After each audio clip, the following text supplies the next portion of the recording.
Welcome back to Two Talk episode 9. Once again, my name is Kelsey Jean-Baptiste.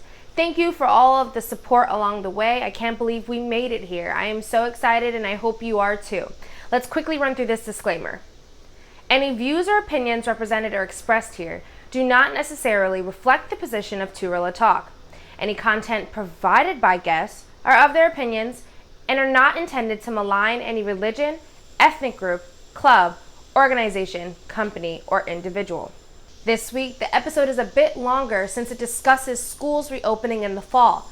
I had the pleasure of speaking with Rosangela Hartford, Paula Deandra Gayling, Cassandra Nelson, Peter Rawich, and Andrea Castellano.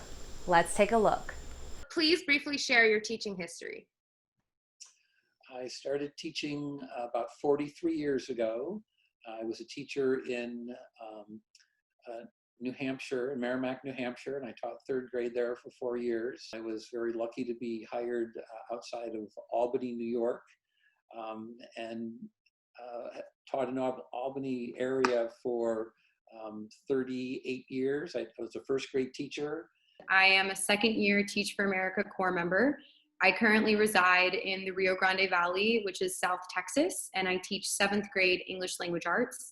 This will be my second year teaching 7th grade English language arts, although I have a background teaching English as a second language courses for adults. I'm a paraeducator or education support professional. I've been doing it for 15, 16 years now. And I basically specialize in special education students, a lot of behavioral support. For the last 2 years, I've not been in a classroom. I operate what's called a student support center. So I have my own room where the students come to me, where they have to earn time through token boards or behavior plans. I have been 17 years with the Department of Education. I teach elementary. I've done 10 years in District 16 in Brooklyn and 7 years in District 23 in Brooklyn. I've worked over time as a model teacher, a collaborative coach, a mentor teacher. I love curriculum and instruction, especially literacy and social studies. And I'm dual certified in ESL as well. I just started teaching 3 years ago. This is my third fall semester teaching University 101. And it's a freshman orientation class, basically teaching them life skills and what not to do in college, basically talking about morals, values, and budgeting and time management, everything they need to learn in order to be successful in college. With schools reopening in the fall, what are some of your concerns? Biggest concern is public health. Especially where I live. I have the privilege and honor of teaching in a region that is predominantly Latinx. So due to that demographic and where I reside, I'm about 10 miles away from Mexico, which means that there is a lot of traffic happening in between not only border relations, but also people that live in Mexico but attend school in the United States. So I have several students who travel every day from Mexico, and that is already a risk for them and their family, of course. But due to what is happening with the pandemic, and specifically what's happening in my county, in Hidalgo County, we have the highest mortality rate at the moment in the state of Texas, and the top 3 highest mortality rate in the country. We've had about 20,000 cases of COVID, and over 700 people have died. So in terms of per capita, the impact it could have on my families, and especially my students, is terrifying and really concerning. So I'm hoping that the governor, as well as other state representatives, will pay attention to the statistics of how this is impacting specifically low-income people of color. Well, the number one concern is health. First, do no harm. That's the Hippocratic Oath for doctors. It applies in the classroom too. We need to make sure that all the children are safe and healthy. And the fact that we have a virus that sometimes is asymptomatic, that is spread through water droplets when people are in close proximity to each other, just screams you don't want to bring a group of children together in an enclosed space for hours at a time and expect that they're going to do anything resembling learning and be able to keep them healthy. So for me, the biggest concern for young children is their health and safety, and that's number one. It should be number one for everyone. We love our job, we love our students, and we're truly afraid for their health and safety, and we're afraid for our own health and safety. So our main concern is that someone will get sick and die, because we're still in a pandemic, and that's a real possibility. So we take it seriously. As much as we want to go back to our classrooms, we don't want to open unless we can open safely. So some of the challenges to open safely are PPE, sanitation. Will we be adequately equipped with everything that we need to keep ourselves in our classroom safe? We want the rapid testing, we want the tracing, we want the air filtration systems. We have not yet been assured that any of these are a guarantee. So obviously those are huge concerns. Teachers also, they want to follow the guidelines of the CDC. We know that we have to stay 6 feet apart. Our desks are in rows. We have to distance. So another concern is the social emotional well-being of our students. How will they react when school feels very different from what they remember? How will we ensure that we can reacclimate them to a learning environment that restricts their movement, their freedom, their comfort level, even if it's for their own good? There's not going to be hugs. There won't be any more circle time. No gathering on the carpet for a story. No tying of shoes. No wiping of noses and tears and fixing of hair and all those things that we actually do, that our students, they need. So we worry about how we can properly care for them from a distance. And then the other aspect is staffing and space. So, the student to teacher ratio. We have the shortage of nurses. My school building has one nurse for about 600 students. So what happens when multiple children have fevers? We can't send them back to class. Where will they go? What we've been told about paraeducators is they may have to be in the building anyway to support groups of students that need, that can't work remotely, that have trouble, whose parents can't support them. And this was all thought up without talking to our union, and which is something that should be negotiated. I only say that because I'm the union president, so I know this is how it works. And it's a struggle because while most of us want to be there because we love our kids so much. I only say most because some of us have health issues that would prevent us from being in there, or the few that can't be there because they have childcare concerns, because their children are in elementary school and will be remote and they can't leave their children at home. Children's anxiety. Some of them already have enough pressure on them, not even from home, but just at school in general. And then with COVID coming into play, if they're going to have a problem being in the classroom, because my class is normally a shut door because we talk about things that are very personal sometimes. That's one of my concerns. And if everybody's going to be safe, because everybody has different habits and students get sick on a norm anyway, as far as change of the seasons. And with this coming into play, you're not going to know if you have a regular cold or if you have COVID.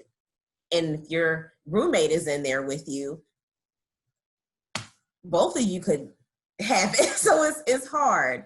It's going to be hard. That's just one of my concerns, because they already get sick. In your opinion, is remote learning an effective mode of teaching? I think that online remote learning takes a lot of things for granted, a lot of the privileges that many Americans do not take into consideration on a daily basis. Access to internet, access to food, access to shelter.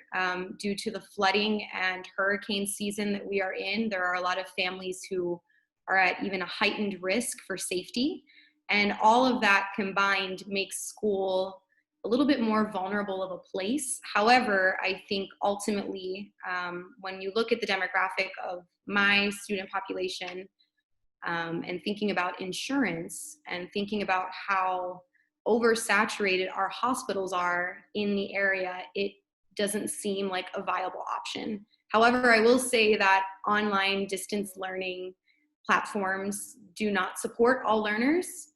It is something that teachers will need to really step up and start getting creative in the ways in which they start to realign their lessons, reinvent the ways in which they are reaching out to parents and families to ensure their students are completing the work. So I think at this moment in time, it's not ideal, but it is what's going to make sure that all of my kids are safe. Online learning done right can be an effective form of education. We know this on the college level. I have an online master's degree from UMass. But my professors knew how to structure the classes so that we could succeed. They were trained in the technology. They had time to create a syllabus that would, maximize our learning experience. They knew how to create a community from strangers. If New York City teachers had the preparation or training, maybe you could say that it would be effective. If we weren't in the middle of a pandemic, if our students weren't already traumatized by, the dual threat of COVID and the anti-Black rampant racism that they're very aware of, maybe they could focus on their education. If their parents didn't have to go to work, if we provided parent support in technology. But we're still learning. We're not there yet. Teachers will need professional development. Teachers will need planning time. And we need it before school starts in September in order to even think about it being an actual real learning experience. I think remote learning is a very effective form for most students. I'm not going to go out there and say, oh, it's the best, because I know students struggle. And it's just like in-class learning isn't the best for everybody. You have to be flexible. It's differentiated learning not everybody learns the same. And no matter what situation you're in, there's going to be a student that struggles. So you have to make adjustments for every student. Just because they're doing great at remote, there might be something that you can tweak that they could do even better. They might do better face-to-face, and that's the student you have go into the school building. But we shouldn't make assumptions that because they struggled in the spring with remote, that they can't do better in the fall with remote. If we are making adjustments, it's going to be done very differently, because this time we can plan. We walked out of the building in March, never having taught remotely.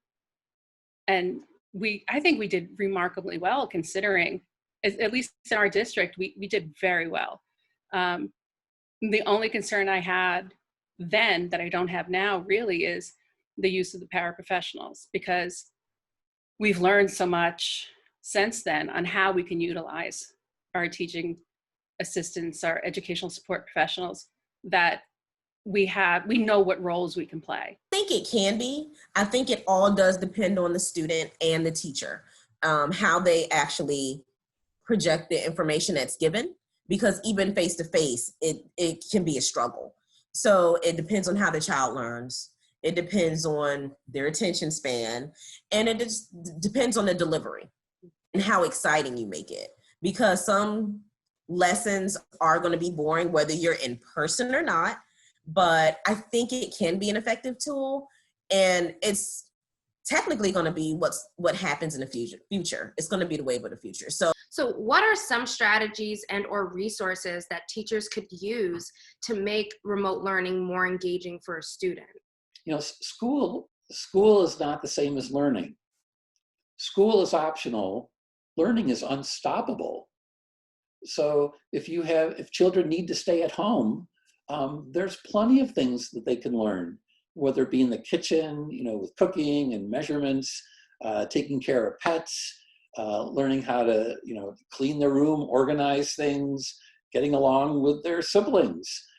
There's a lot to be learned, and you don't necessarily need to have a set curriculum for children. As a matter of fact, learner-driven learning is much more powerful because there's intrinsic motivation. Children will learn a whole lot more, and that learning will stick if they're choosing from their own personal interests. The role of the teacher then could be as a facilitator, providing or suggesting resources that would help them on their journey. And regardless of what a student wants to learn about, one could be working on some reading skills, writing skills, math skills, other skills, social skills, but the topics are being taught by children. Understand that the curriculums that many school districts are using now come from education companies that have arbitrarily decided what kids need to know. Even learning standards like the Common Core State Standards that started 10 years ago were just made up by a group of people that said, oh, well, we think that, that in order to be ready for 12th grade, you need to learn this in 11th grade. And if that's the case, then here's what happens in 10th grade. Do you realize that not a single early childhood educator was involved or included in the original draft of the Common Core State Standards? And it shows.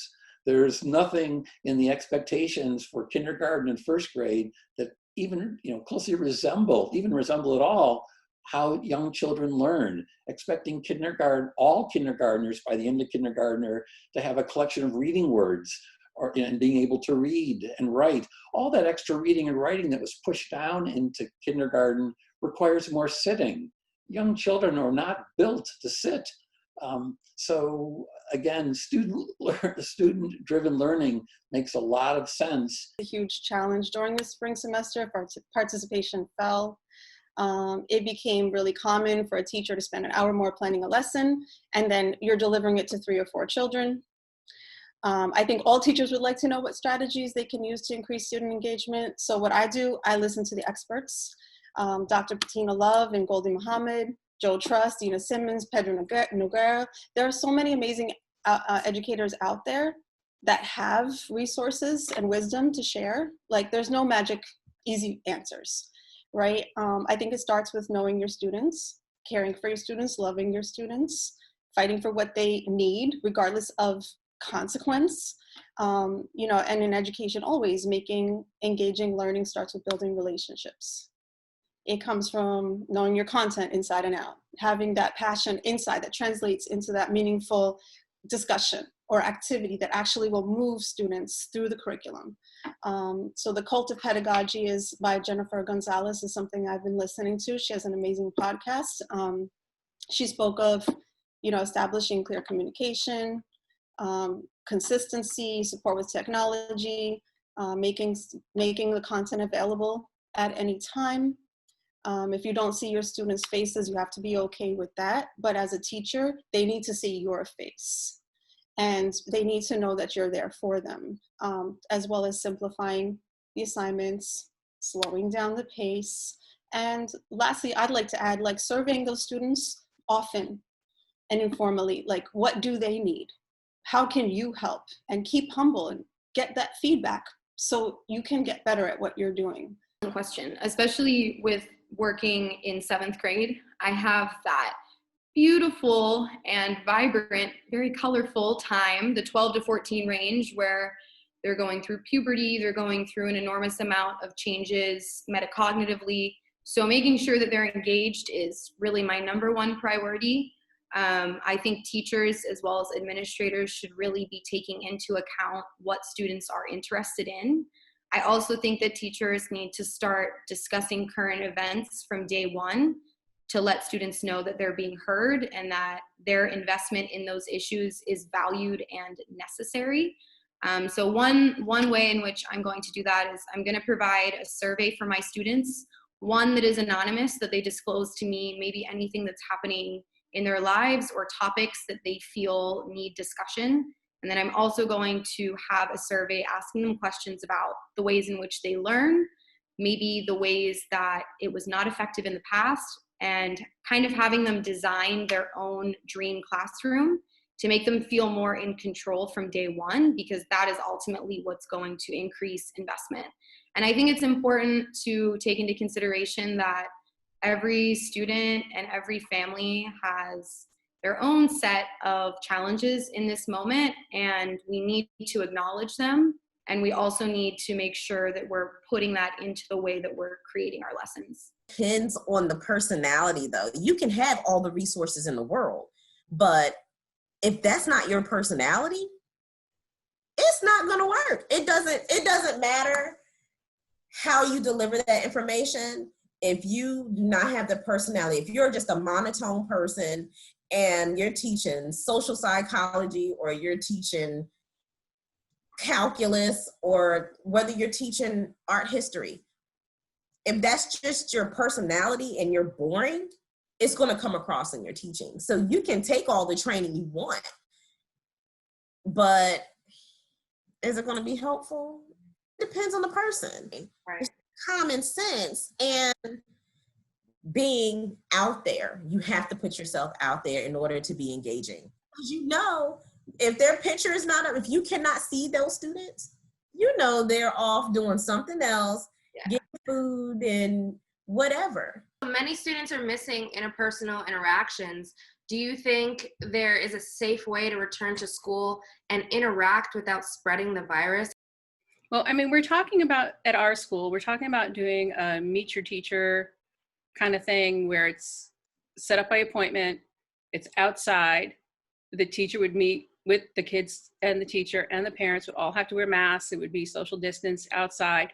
They would get to pick up textbooks or paper products, you know, maybe art goods, anything for music that they would need for a month or two, and take it home. But they would get to actually interact with the teacher. About having to do like community care centers where for parents, like people that are essential workers who can't be with their kids during the day. So this is where the paras would come in again, to be with those kids during the day in this, either at the Y or at the school, while the kids worked remotely on their schoolwork. I understand the deep psychological effect that this pandemic is having on our children. I see it every day. But the physical risk is so great that at this point, we have to focus on keeping everyone alive and well. Unless we can guarantee the safety of our staff and students, there's no valid argument to reopen.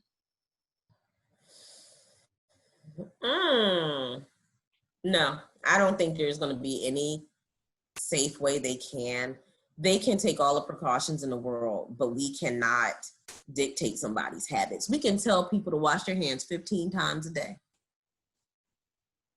but that's not necessarily what's going to happen. I work with international students. I work with domestic students, undergrad, grad. People nasty. Okay.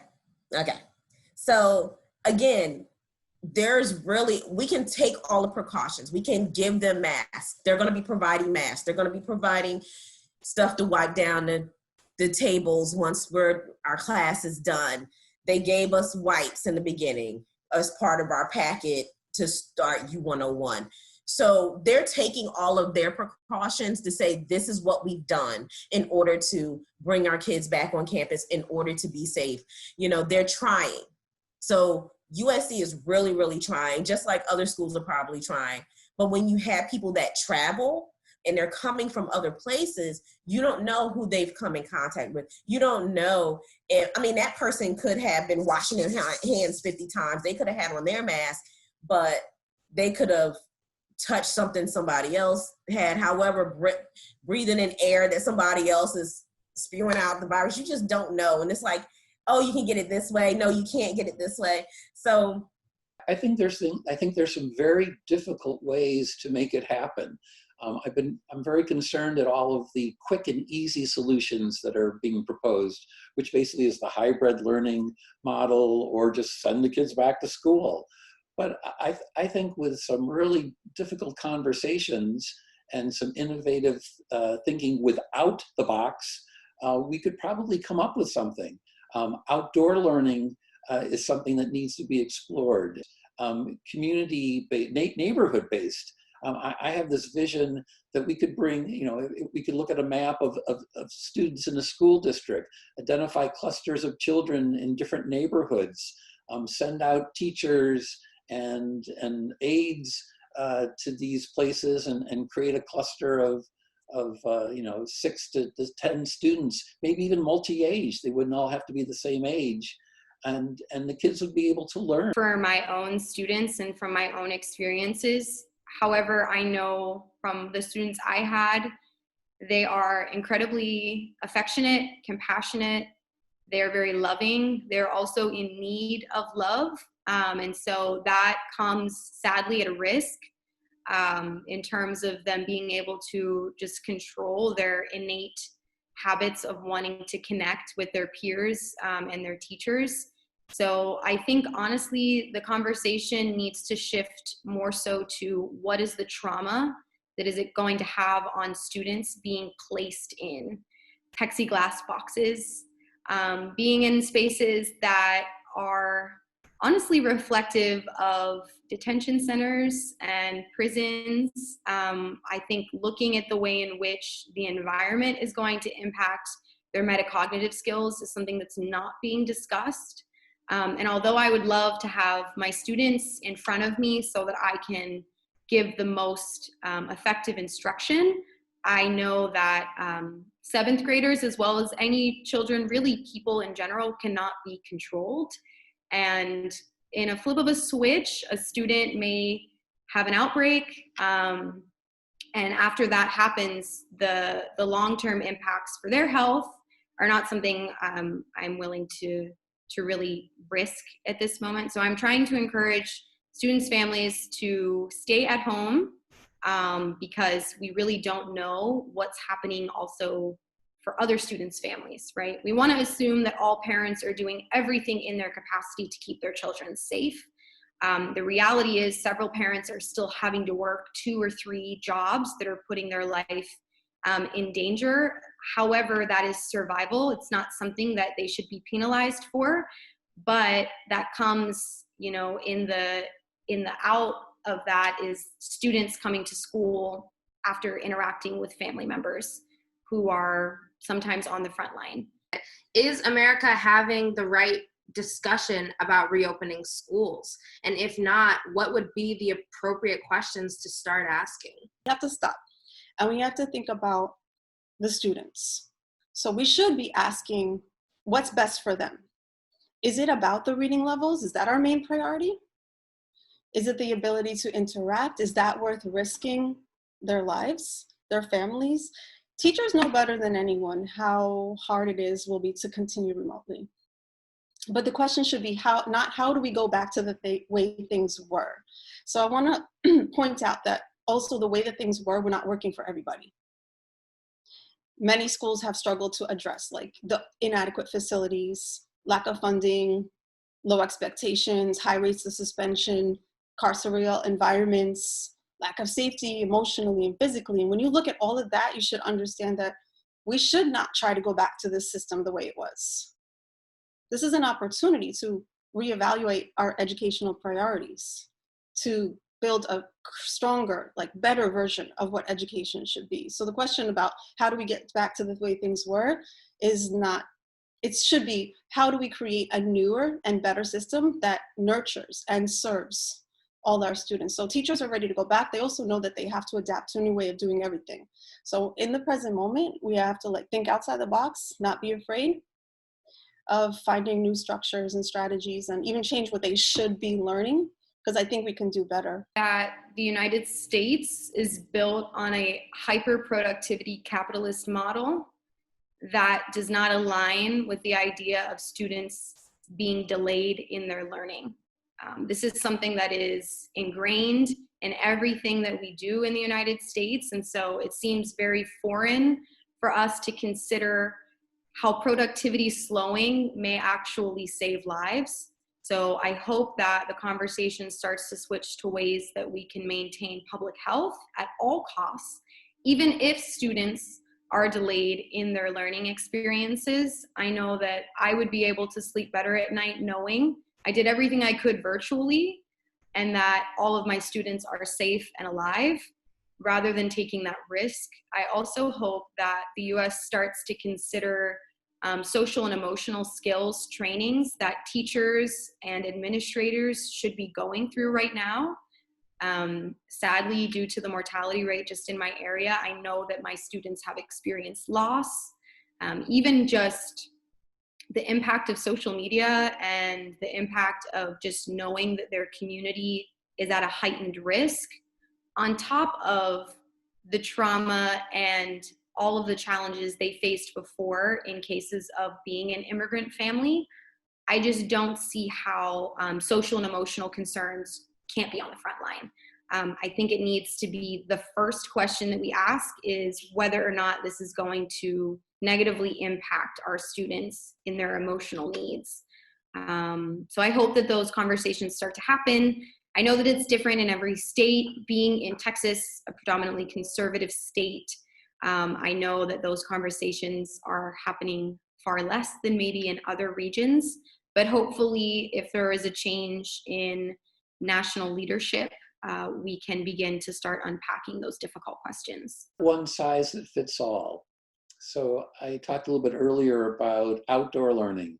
That might not meet everyone's needs. I've talked about student-driven learning.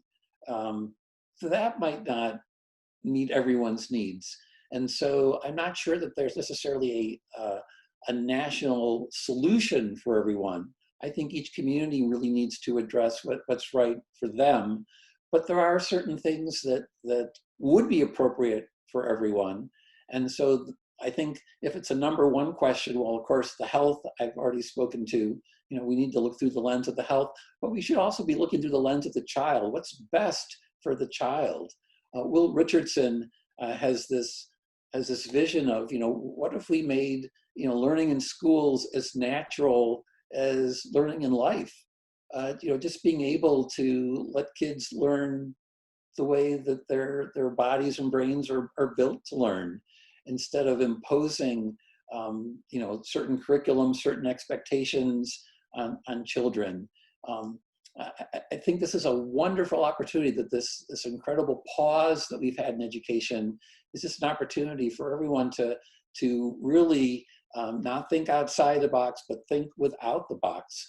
There's some wonderful conversations going on from some Black scholars about abolitionist teaching. And abolition is really to get rid of what's currently there and to get on with thinking how we can meet everyone's needs, how everyone should be in a school where they're accepted for who they are. So that would be another lens to be looking through, not only the child, but looking through the anti-racist lens as well, and the abolitionist teaching lens. So those would be great conversations to have. I think the appropriate question would be, who can we get to actually head our education department that actually is aware of a public education, who's actually conscious of what is needed to run our public education system. I think what needs to be considered is what's more important. Having our kids be behind a month or two in their schooling, or having our kids dying because they're sick. I mean, look what happened at Chapel Hill. How many kids got 150, 160 kids came down with COVID immediately upon opening, because there is a rush for profit, for funding. No, because everybody's pointing the finger. So I don't think they're going about it the right way. They're not asking questions about, they are with kids' safety, some of them, but I guess you can look at it two ways. Who's asking the question? Is it coming from a political standpoint, or is it coming from a concerned parent and teacher aspect? So you have these two sides, and you have parents that feel like, that have said teachers are just being lazy. Like, they need to go back to school and teach. I need to go to work. Okay, well, we understand that, but at the same time, it's my safety too. So they're looking at it as if teachers are not human beings. So it's kind of a bad way to look at it. I don't think they're asking the question as far as, are we being safe for our teachers as well as the student? It's more of, okay, how long are we going to be out of school, and have turned it into a funding issue as well. If they're not going to do 5 days a week, remove their funding from public school. Are you crazy? Like, that doesn't make any sense at all. But it's more of, okay, how many days a week are we going to go back to school versus how are we going to do a safety check for teachers and students? Like, are we taking their temperature when they come in? Are we monitoring who's got this cough and whatever other symptoms? It just seems like it's getting more political. They're looking at it from more of a political aspect versus a safety aspect. Thank you, Paula, Andrea, Peter, Cassandra, and Rosangela. Tune in next week for part 2 of schools reopening in the fall. See you then.